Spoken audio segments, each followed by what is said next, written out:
வாழ்க வளமுடன். அனைவருக்கும் சிவகாரியின் அன்பான வணக்கம்.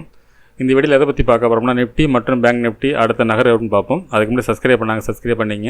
வீடியோ பிடிச்சிருந்தா லைக் பண்ணுங்கள், ஷேர் பண்ணுங்கள், கமெண்ட் பண்ணுங்கள். உடனுக்குடன் அப்டேட்டுக்கு டெலகிராம் லிங்க் டிஸ்கிரிப்ஷனுக்கு ஜாயின் பண்ணிங்க.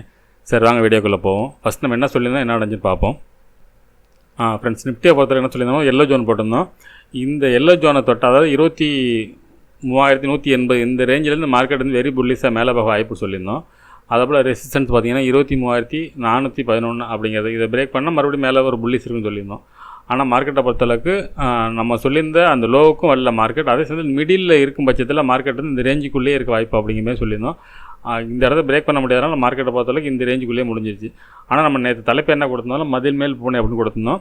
ஏறுவதற்கான வாய்ப்பு அதிகம் அப்படின்னு கொடுத்துருந்தோம். மார்க்கெட்டை பொறுத்த இறங்கிறது வாய்ப்பு அதிகமாக தெரியல, ஆனால் ஏறது வாய்ப்பு அப்படிங்கிற மாதிரி சொல்லியிருந்தோம். அதே போல் நம்ம எதிர்பார்த்த மாதிரி தான் மார்க்கெட் அப்சைடு தான் மூவ்மெண்ட் தான் இருந்துச்சு. ஆனால் இந்த இடத்த நான் பிரேக் பண்ணும்போது பெரிய புல்லிஸ் இருக்குன்னு எதிர்பார்த்தோம், ஆனால் அதுதான் நடக்கலை. இன்றைக்கி போட்ட செட்டப்பும் திருப்பி மதில் மேல் போனே தான். இன்னும் எந்த பக்கம் குதிக்கிறது நம்ம பூனை அங்கே தான் உட்காந்துருக்க மாதிரி இருக்குது, நகர மாதிரி தெரில. சரி, பார்ப்போம் ஃப்ரெண்ட்ஸ். பேங்க் நிஃப்டியை பார்ப்போம். ஃப்ரெண்ட்ஸ், பேங்க் நிஃப்டி வச்சுருக்கேன். பேங்க் நிஃப்டியில் நான் தான் சொல்லியிருந்தோம் 49,530 அப்படிங்கிறது ஸ்ட்ராங் சப்போர்ட்டாக இருக்கும். மார்க்கெட் இதிலேருந்து புல்லிஸ் போக வாய்ப்பு இருக்கும். இது பிரேக் பண்ண பட்சத்தில் தான் மார்க்கெட் ஃபால் இருக்க வாய்ப்புன்னு சொல்லியிருந்தோம். அதே போல் இந்த இடத்துலேருந்து மார்க்கெட்டை பொறுத்தளவுக்கு இந்த செகண்ட் ரெசிஸ்டன்ஸ் வரைக்கும் நான் ஃபஸ்ட்டு டார்கெட் கொடுத்துருந்தோம் 50,099 வரைக்கும். ஆனால் மார்க்கெட் அதுவே ஈஸியாக பிரேக் பண்ணிவிட்டு அதுக்கு அடுத்த ரெசிஸ்டன்ஸ் பார்த்திங்கன்னா 50,250 வரைக்கும் போணுச்சு. என்னோடய பாயிண்ட் ஆஃப் வியூவில் இந்த 50,100 பிரேக் பண்ணாலே ஒரு புல்லிஸ் இருக்க வாய்ப்புன்னு எதிர்பார்த்தோம். ஆனால் இந்த டபுள் டாப் பண்ணி மார்க்கெட் வந்து இறங்க ஆரம்பிச்சிருச்சு. சரி, ஓகே. அதே போல் இந்த மிடிலுக்குள்ளே இருக்கும் பட்சத்தில் மார்க்கெட் வந்து மேலே போக வாய்ப்பில்லை, இதுக்குள்ளே தான் இருக்குன்னு சொல்லியிருந்தோம். ஆனால் அந்த ஃபஸ்ட்டு இது பேங்க் நிஃப்டி இன்றைக்கி நல்ல சப்போர்ட் தான் பண்ணுச்சு. நிஃப்டியோட சப்போர்ட் இல்லாதனால தான் இன்றைக்கி பேங்க் நிஃப்டியை பொறுத்தளவுக்கு இறங்குனுச்சு. சரி, ஓகே. நம்ம நிஃப்டியிலேருந்து டே கேண்டில் வச்சு பார்ப்போம் என்ன மாதிரி மூவ்மெண்ட்ஸ் இருக்க வாய்ப்புன்ட்டு. ஃப்ரெண்ட்ஸ், நிஃப்டியோட டே கேண்டில் சார்ட் வச்சுருக்கேன். இப்போ இந்த டே கேண்டில் சார்ட் படி பார்த்தோம்னா மார்க்கெட்டை பொறுத்தளவுக்கு இன்னும் ஒரு பேரிஸ்ன்னு சொல்லிட முடியாது. ஆனால் மார்க்கெட் வந்து இருக்க செட்டப் தான் ரொம்ப டேஞ்சரான செட்டப்பாக தான் இருக்குது. ஒன்று ஒரு பெரிய புல்லிஸ் பெரிய கேண்டில் போகிறது வாய்ப்பு இருக்கும், இல்லை பெரிய பேரிஸ் போகிறது வாய்ப்பு இருக்கும். அந்த மாதிரி தான் இருக்குது. நாளைக்கும் இந்த ரேஞ்சுக்குள்ளே இருக்கிறதுக்கு ஒரு வாய்ப்பு இருக்குது. இந்த கேண்டில் வந்து நாளைக்கு ஒரு சைடு வேஸாக இருக்கிறது வாய்ப்பு அதிகமாக தெரியுது. ஆனால் இந்த கேண்டிலோட லோ நம்ம எல்லோ ஜோன் போட்டிருந்தோம், அந்த எல்லோ ஜோனை பிரேக் பண்ண வரைக்குமே மார்க்கெட் கீழே விழுகிறது வாய்ப்பு இல்லை. அந்த எல்லோ ஜோனில் தொட்டு திருப்பி மார்க்கெட் வந்து இந்த ரேஞ்சுக்குள்ளேயே முடியறது வாய்ப்பு இருக்குது. அதாவது எல்லோ ஜோனை தொட்டால் மறுபடியும் மேலே கூட போகிறது வாய்ப்பு இருக்குது இந்த ரேஞ்ச் வரைக்கும். அப்படி இல்லாத பட்சத்தில் இன்னையோட லோவுக்கும் அந்த எல்லோ ஜோனுக்கு இடையில முடியறது வாய்ப்பு இருக்கும். அது அப்படி தான் இருக்குது. அதை நம்ம 15 மினிட்ஸ் வச்சு பார்ப்போம் என்ன மாதிரி மூவ்மெண்ட்ஸ்ன்ட்டு. ஆனால் இது வந்து ரிவர்சல் கேண்டில் தான். ஷூட்டிங் ஸ்டார் தான் போட்டாங்க. திருப்பி ரெசிஸ்டன்ஸ் போய் மறுபடியும் ஷூட்டிங் ஸ்டார் தான் போடுது. இந்த கேண்டில் படி இறங்குறது வாய்ப்பு தான் அதிகம். ஆனால் அவ்வளோ சீக்கிரம் இறங்கினோம்னு பார்த்தா இந்த நம்ம நேற்றோட கேண்டில் லோ பிரேக் பண்ணால் மட்டும் தான் இறங்க வாய்ப்பு ஃப்ரெண்ட்ஸ், டே கேண்டில் செட்டப் படி. சரி, ஓகே. அது 15 மினிட்ஸில் பார்ப்போம். ஃப்ரெண்ட்ஸ், பார்த்தீங்கன்னா 15 மினிட்ஸில் வச்சுருக்கேன். இப்போ பார்த்தோம்னா ஃபஸ்ட்டு ரெசிஸ்டன்ஸ்னு பார்த்தோம்னா 23,365. அதுக்கு அடுத்தது பார்த்தோம்னா 23,438. அதுக்கு அடுத்து நேற்று போட்டிருந்தது அப்படியே 23,500, 600, 700.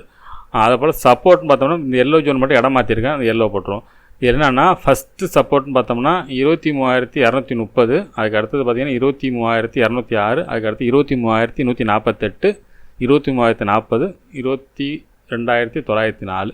சரி, ஓகே. இது என்ன மாதிரி மூவ்மெண்ட்ஸ் இருக்க வாய்ப்புன்னு பார்த்தோம்னா, ஃபஸ்ட்டு இந்த ஒரு எல்லோ ஜோன் போடுறேன். இந்த எல்லோ ஜோன் தான் இப்போ ஃபஸ்ட்டு நம்ம நேற்று போட்டு எல்லோ ஜோன் இந்த ரேஞ்சில் போட்டிருந்தோம். அதாவது இந்த 23,148 கிட்ட போட்டிருந்தோம். இப்போ கொஞ்சம் மேலே தூக்கியிருக்கோம் இதை, இந்த எல்லோ ஜோன்.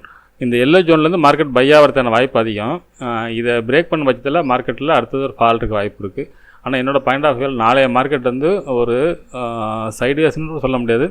இந்த 230க்கும் இந்த 430, அதாவது ஃபஸ்ட்டு சப்போர்ட்டுக்கும் செகண்ட் ரெசிஸ்டன்ஸுக்கு இடையில தான் மார்க்கெட் வந்து இந்த மாதிரி மூவ்மெண்ட்ஸில் இருக்க தான் வாய்ப்பு ஃப்ரெண்ட்ஸ். இந்த மாதிரி தான் இருக்க வாய்ப்பு. எப்போ வந்து புல்லிஸ் இருக்க வாய்ப்புன்னு பார்த்தோம்னா இந்த 23,440க்கு மேலே இன்றைக்கி போனால் ஹையை பிரேக் பண்ண பட்சத்தில் தான் மார்க்கெட்டில் ஒரு புல்லிஸ் எதிர்பார்க்கலாம். ஆனால் அதுக்கு வாய்ப்பு கொஞ்சம் கம்மியாக தெரிகிற மாதிரி தான் இருக்குது. இது வரைக்குமே என்னோடய பாயிண்ட் ஆஃப் வியூவில் இன்னும் ஒரு பேரியஸ்ன்னு சொல்லிட முடியாது. என்ன தான் இந்த ரிவர்சல் கேண்டில் செட்டப் போட்டிருந்தாலும் மார்க்கெட்டை பொறுத்தளவுக்கு இந்த எல்லோ ஜோனை பிரேக் பண்ணாத வரைக்கும் மார்க்கெட் வந்து அப் சைடில் தான் இருக்கும். அதே போல் நாளைய பொறுத்து என்ன இப்போ இருக்கிற செட்டப் படி பார்த்தா சைடுவேஸ் தான் மறுபடியும் டோஜி போகிறது வாய்ப்பு இருக்க மாதிரி தெரியுது ஃப்ரெண்ட்ஸ். அதே சமயம் 23,440 பிரேக் பண்ண பட்சத்தில் ஒரு புல்லிஸ் இருக்க வாய்ப்பு இருக்கும். சரி, ஓகே ஃப்ரெண்ட்ஸ். பேங்க் நிஃப்டியை பார்ப்போம். ஃப்ரெண்ட்ஸ், பேங்க் நிஃப்டி வச்சுருக்கேன். இது நம்ம டே கேண்டில் வச்சு பார்ப்போம்.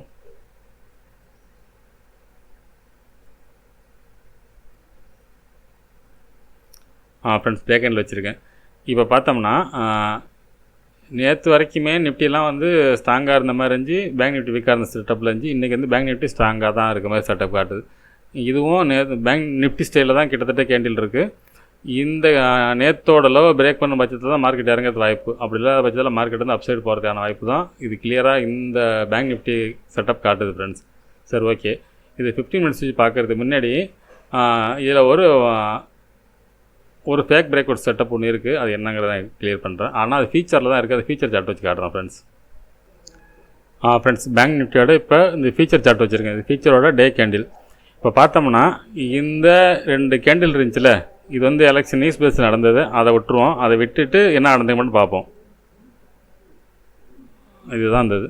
இப்போ பார்த்தோம்னா இந்த கேண்டில் மட்டும் இந்த நடந்தது மட்டும்தான் ஃபேக் பிரேக் அவுட். இப்போ இதில் இந்த கேண்டில் நம்ம கண்ணுக்கு தெரியல, மறைச்சிட்டு பார்த்தோம்னா சார்ட்டை பொறுத்தளவுக்கு அது கிளியராக செட்டப் நடந்திருக்கு.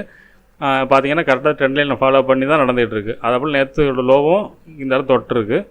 இன்றைக்கி இந்த ட்ரெண்ட் லைன் பிரேக் பண்ணல. இந்த ட்ரெண்ட் லைன் பிரேக் பண்ணுற வரைக்கும் மார்க்கெட் வந்து புல்லிஸ் தான் போகிறது வாய்ப்பு இருக்கும். என்னோடய பாயிண்ட் ஆஃப் வியூவில் நாளைக்கு வந்து ஒரு பெரிய புல்லிஸ் கூட இருக்க வாய்ப்பு இருக்குது, அந்த ட்ரெண்ட் லைன் பிரேக் பண்ண வரைக்கும். இது ஃபீச்சரோட சார்ட். சரி, ஓகே. நம்ம பேங்க் நிஃப்டியோட ஸ்பாட்டில் பார்ப்போம். இது பேங்க் நிஃப்டியோட ஸ்பாட் வச்சுருக்கேன். ஸ்பாட்லேயும் பார்த்தீங்கன்னா இதுதான் நடந்திருக்கு. இப்போ நம்மளோட இந்த டிராயிங் டூல் வந்து உங்களுக்கு கொஞ்சம் குழப்பமாக இருக்க மாதிரி இருக்கும். ஏன்னா இது நான் ஃபுல்லாக ரிமூவ் பண்ணல இன்றைக்கி. இதை வச்சு அப்படியே ஓட்ட போகிறேன், வேறு ஒன்றும் இல்லை. சரி, ஓகே. இல்லைங்க, கிளியராக அது மாதிரி தான் போட்டிருக்காங்க.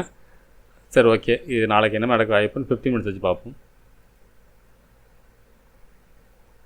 ஃப்ரெண்ட்ஸ், 15 மினிட்ஸில் மாற்றிருக்கேன். அப்போயே இந்த ட்ரெண்ட்லேருந்து கரெக்டாக கிளியராக வந்து இண்டிகேட் பண்ணி கரெக்டாக அந்த எல்லாம் முடிச்சிருக்காங்க. அது கீழே கூட க்ளோசிங் கூட இல்லை. அப்படியே அந்த நம்ம டேயில் மாற்றினது அப்படியே 15 மினிட்ஸில் மாற்றின இந்த மாதிரி தான் இருக்குது. சரி, ஓகே. இது நாளைக்கு என்ன நடக்க வாய்ப்புன்னு பார்ப்போம். அதுக்கு முன்னாடி இதில் சிலது மட்டும் மாற்றம் பண்ணிவிட்டு திருப்பி கனெக்ட் பண்ணுறேன். ஃப்ரெண்ட்ஸ், 15 மினிட்ஸ் வச்சுருக்கேன். இப்போ பார்த்தோம்னா 15 மினிட்ஸ் படி பார்த்தோன்னா இந்த ட்ரெண்ட் லைன் பிரேக் பண்ணாலே மார்க்கெட் வந்து, அதாவது நம்ம டேயில் அதை போட்டிருந்தோம் அந்த ட்ரெண்ட் லைன், இந்த ப்ளூ கலர், அதன்படி பார்த்து அது பிரேக் பண்ணாலும் இறங்கிறது வாய்ப்பு அதிகம். அதே சமயத்தில் இந்த எல்லோ ஜோன் 49,615க்கும் 49,530க்கும் இடையில ஒரு ஜோன் இருக்குது. ஒரு 100 பாயிண்டில் அந்த இந்த ஜோனை பிரேக் பண்ணால் மட்டும்தான் மார்க்கெட் அடுத்தது இறங்க வாய்ப்பு இருக்கும். அதுக்கு அடுத்த சப்போர்ட்னு பார்த்தோம்னா 49,223, 48,880 இது வரைக்கும் போட்டிருக்கேன். அடுத்தது பார்த்துப்போம். அதே சமயத்தில் ரெசிஸ்டன்ஸ்னு பார்த்தோம்னா ஃபஸ்ட்டு ரெசிஸ்டன்ஸ் பார்த்தீங்கன்னா ஃப்ரெண்ட்ஸ் பார்த்தீங்கன்னா ஃபஸ்ட்டு ரெசிஸ்டன்ஸ் பார்த்தீங்கன்னா 50,006, 50,000ங்கிறது ஃபஸ்ட்டு ரெசிஸ்டன்ஸாக இருக்கும். அதுக்கு மேலே பார்த்தீங்கன்னா 50,233, அதுக்கு அடுத்து 50,666, அதுக்கு அடுத்தது 51,134ங்கிறது ஆல் டைம் ஹை. சரி, ஓகே. இது என்ன மாதிரி மூவ்மெண்ட்ஸ் இருக்க வாய்ப்புன்னு பார்த்தோம்னா, என்னோடய பாயிண்ட் ஆஃப் வியூவில் மார்க்கெட்டை பொறுத்தளவுக்கு இந்த ட்ரெண்ட் லைனை பிரேக் பண்ணாமல் மார்க்கெட் வந்து இந்த 50,600க்கு மேலே இருக்கும் பட்சத்தில் மார்க்கெட்டில் வெரி புல்லிஸ் இருக்க வாய்ப்பு இருக்கும். ஃப்ரெண்ட்ஸ், அதே போல் இந்த எல்லோ ஜோனில் இருந்தாலும் மார்க்கெட் வந்து இந்த இடத்துல வந்து ஒரு அப்சைடு போகிறதுக்கு வாய்ப்பு இருக்கும். ஆனால் இந்த இடத்துல ஒரு கன்ஃபர்மேஷன் வச்சுட்டு தான் நம்ம எடுக்கிற மாதிரி இருக்கும். இந்த ட்ரெண்ட் லைன் பிரேக் பண்ணனால இந்த எல்லோ ஜோனில் நம்ம கொஞ்சம் கன்ஃபர்மேஷன் வச்சு தான் எடுக்கிற மாதிரி இருக்கும். அவ்வளோ கிளியராக நேற்று மேலாம் தொட்டால் அப்படி மேலே போயிடலாம் சொல்கிற அளவுக்கு இன்றைக்கி பண்ண முடியாது. ஆனால் அதே இந்த ட்ரெண்ட் லைன் பிரேக் பண்ணாத வரைக்கும் மார்க்கெட் வந்து அப்சைடு திரும்ப வாய்ப்பு அதிகம். இந்த ட்ரெண்ட் லைன் பிரேக் பண்ணிட்டாலே அப்சைடு போகிறதுக்கான வீக்கான செட்டப் தான். அதுக்கப்புறம் இந்த இடத்துல என்ன மாதிரி மூவ்மெண்ட்ஸ் இருக்குன்னு பார்த்துட்டு எடுக்கிறது தான் பெஸ்ட்டாக இருக்கும் ஃப்ரெண்ட்ஸ். அதே சமயத்தில் இந்த இடத்துல பிரேக் பண்ண பட்சத்தில் மார்க்கெட்டில் ஃபால் இருக்க வாய்ப்பு இருக்குது ஃப்ரெண்ட்ஸ். ஆனால் என்னோடய பாயிண்ட் ஆஃப் வியூவில் இன்றைக்கும் இறங்கிறதுக்கு வாய்ப்பு இருக்க மாதிரி கிளியராக தெரில. என்னோடய பாயிண்ட் ஆஃப் வியூவில் இன்னமும் அப்சைடு தான் சொல்லுவேன் நான். அந்த ட்ரெண்ட் லைன் பிரேக் பண்ணாலும் அப்சைடு போக வாய்ப்பு இருக்குது. ஆனால் அந்த பிரேக் பண்ணால் அந்தளவுக்கு ஸ்ட்ராங்குன்னு சொல்ல முடியாது அப்சைடு போகிறது. ஆனால் அது பிரேக் பண்ணாமல் இந்த ட்ரெண்ட் லைன்லேருந்து மார்க்கெட் மேலே போனால் இன்னும் புல்லிஸாக போகிறது வாய்ப்பு இருக்கும். அதே சமயத்தில் இந்த 50,000 பிரேக் பண்ணாலும் மார்க்கெட் புல்லிஸ் போகிறது வாய்ப்பு இருக்கும் ஃப்ரெண்ட்ஸ். அதுக்கான செட்டப் தான் இருக்குது மார்க்கெட்டை பொறுத்தளவுக்கு. இது வரைக்கும் அந்த மாதிரி செட்டப்லாம் நடந்திருக்கு. இது வரைக்குமே கீழே டவுனுக்கான இண்டிகேஷன் எதுவுமே இல்லை. இந்த கேண்டில் டே கேண்டில் பார்த்தா தான் உங்களுக்கு ரிவர்சல் செட்டப் மாதிரி இருக்க ஒழிஞ்சு மித்த டைம் ஃப்ரேமில் 15 மினிட்ஸ் நீங்கள் 1 ஹவர் இதெல்லாம் பார்த்தீங்கன்னா ரிவர்ஸலுக்கான செட்டப்பே இதில் இல்லை. அடுத்தது மேலே போகிறதுக்கான வாய்ப்பு தான் ஃப்ரெண்ட்ஸ் அதிகமாக தெரியுது. சரி, ஓகே ஃப்ரெண்ட்ஸ். அதாவது இந்த எல்லோ ஜோன் பிரேக் பண்ணாத வரைக்கும் பிரேக் பண்ணிட்டால் பேரிஸ் வர வாய்ப்பு இருக்கும். அப்படி இல்லாத பட்சத்தில் ஏன்னா பக்கத்தில் தான் இருக்குது. அப்படி இல்லாத பட்சத்தில் மார்க்கெட் அப்சைடுக்கான வாய்ப்பு தான் ஃப்ரெண்ட்ஸ் அதிகம். சரி, ஓகே ஃப்ரெண்ட்ஸ். நம்ம அடுத்த வீடியோவில் சந்திப்போம். நன்றி, வணக்கம்.